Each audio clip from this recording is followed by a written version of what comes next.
नमस्ते गाइस। और आज की फाइट वीडियो में सबसे पहले बात करते हैं लाइट वेट चैंपियन इलिया टुपोरे के बारे में। तो एक्स में इलिया टुपोरे ने रिसेंटली कुछ फैंस के आंसर दिए हैं, जहां पर उसने अरमान सरूकियन और इस्लाम महाचेव दोनों के बारे में बात की है। तो 2025 में नॉकआउट ऑफ द ईयर मिला था इलिया टुपोरे को, और यहां पर इलिया टुपोरे चार्ल्स ओलिवेरा को नॉकआउट करते हुए वीडियो को पोस्ट करता है और ये लिखता है best knockout of the year 2026 भी उसका होने वाला है। इसके नीचे जब किसी ने पूछा कि वो फिर से फाइट कब करेगा, वो अपना रिटर्न कब करने वाला है, तो इलिया टुपोरे ने एक और बार कंफर्म कर दिया है कि वो अप्रैल टू जून के बीच में करेगा। तो अप्रैल, मई और जून ये 3 मंथ्स है जहां पर इलिया टुपोरे अपना रिटर्न कर सकता है। तो जून के मंथ में व्हाइट हाउस भी आता है, और अगर जस्टिन गेची विन करे या फिर पैडी पिम्बलेट विन करे, दोनों में से जो भी विन करे उसके साथ इलिया टुपोरे की फाइट व्हाइट हाउस में हो सकती है। अगर जस्टिन गेची विन करता है तो उन्हें एक अमेरिकन इंटरम चैंपियन मिल जाएगा, वेरएज अगर पैडी पिम्बलेट विन करता है तो इलिया वर्सेस पैडी की फाइट ऑलरेडी बहुत बड़ी फाइट है। तो दोनों में से किसी के साथ भी इलिया टुपोरे की फाइट व्हाइट हाउस में बहुत सही लगेगी। जब किसी ने इसके नीचे ये पूछा कि जब वो अपना रिटर्न करेगा तो क्या वो अरमान के साथ फाइट करने वाला है, तो यहां पर इलिया टुपोरे ने फिर से क्लियर कर दिया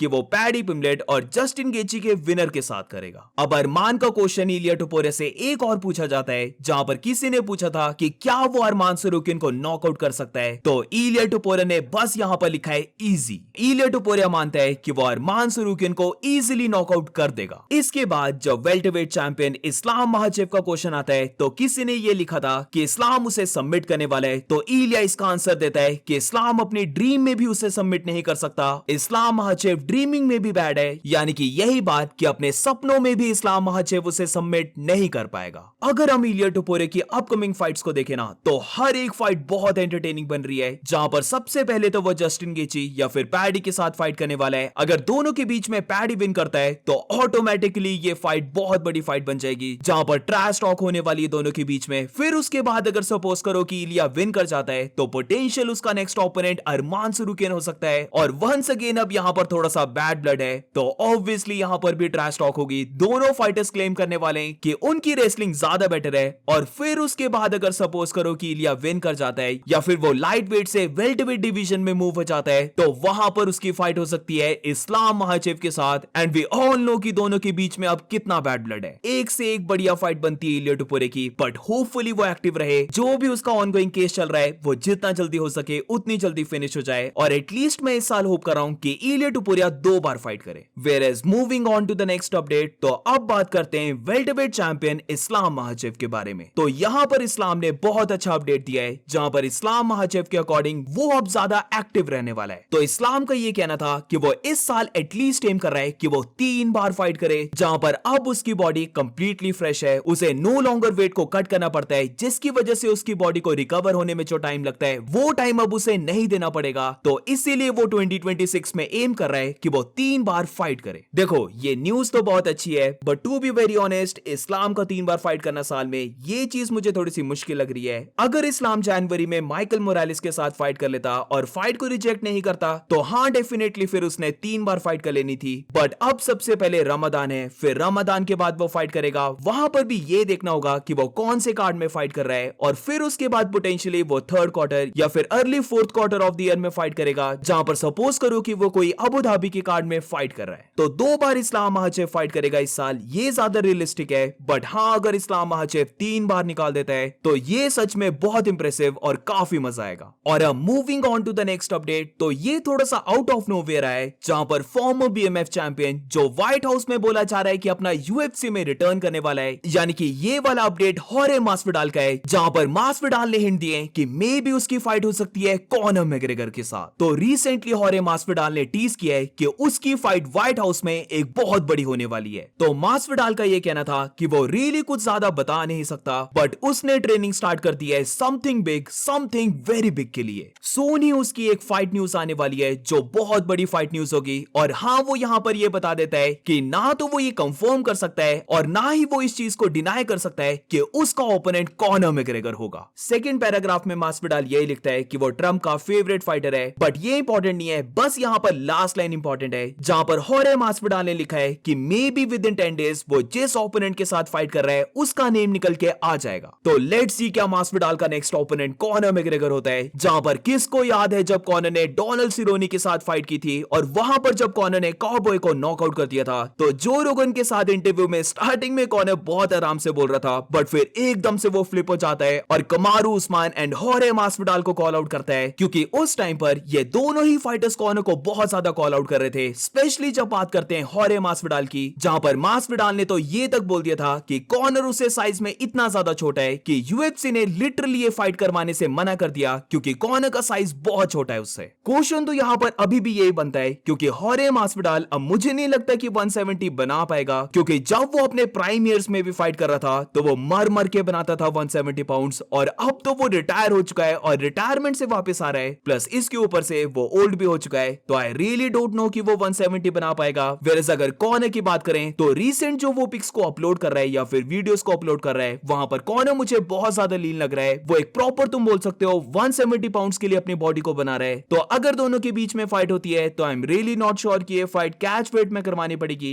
या फिर मास्विडाल को बहुत ब्रूटल वेट कट करना पड़ेगा 170 पाउंड्स बनाने के लिए। बाकी तो चलो कुछ नहीं, बट जब माइकल चैंडलर ने ये अपडेट को पढ़ा होगा, बेचारे माइकल चैंडलर, बुरा तो बहुत लग रहा होगा उसे कि उसे कंप्लीटली ही साइडलाइन कर दिया। याद है जब टोनी ने वहां पर बोला था कि माइकल चैंडलर को डैना वाइट की प्रिविलेज मिल रही है, तो अब मुझे लगता है कि ये सेफ होगा बोलना कि नो लॉन्गर माइकल चैंडलर को डैना वाइट की प्रिविलेज मिल रही है। वेयर मूविंग ऑन, तो एक फाइट अपडेट के बारे में बात करते हैं, जहां पर ये मैचअप बहुत ज्यादा अच्छा लगा है मुझे। 14 मार्च यूएफसी फाइट नाइट में एक फेदरवेट की फाइट बुक हुई है, जहां पर जॉश एमेट की फाइट होने वाली है केविन विलेहॉस के साथ। केविन विलेहॉस या फिर केविन विचेहॉस बोलो, कुछ भी बोलो, बट ओवरऑल ये मैचअप काफी क्रेजी मैचअप है। केविन विलेहॉस की जो स्ट्राइकिंग है, जिस वे से वो स्टांस लेता है, वो काफी सिमिलर लगता है इलिया टुपुरे के स्टांस से, और जॉश एमेट के साथ इलिया टुपुरे ने ऑलरेडी फाइट की थी जहां पर वो डोमिनेट किया था जॉश एमेट को, तो अब देखना होगा कि केविन विलेहॉस भी सेम कर पाता है जॉश एमेट के against. But on the other hand we all know कि जॉश एमेट के पास वो one punch brutal knockout power है, तो केविन विलेहॉस का टॉप 10 में एंटर करने से पहले ये मेन टेस्ट रहने वाला है, जहां पर है तो ये उसके लिए टफ फाइट, बट अगर वो विन कर जाता है तो वो टॉप 10 में एंटर हो जाएगा, और फिर तुम बोल सकते हो कि केविन विलेहॉस एक प्रॉपर फेदरवेट का प्रोस्पेक्ट बन चुका है। And that's it for today guys. आज कुछ ज्यादा अपडेट नहीं थे, बट हाँ जितने भी अपडेट थे सारे मुझे तो बहुत ज्यादा अमेजिंग लगे, but do let me know in the comments तुम्हें ये वीडियो कैसे लगी, और अगर ये तुम्हें वीडियो अच्छी लगी तो please make sure to like and subscribe. मिलते हैं नेक्स्ट वीडियो में।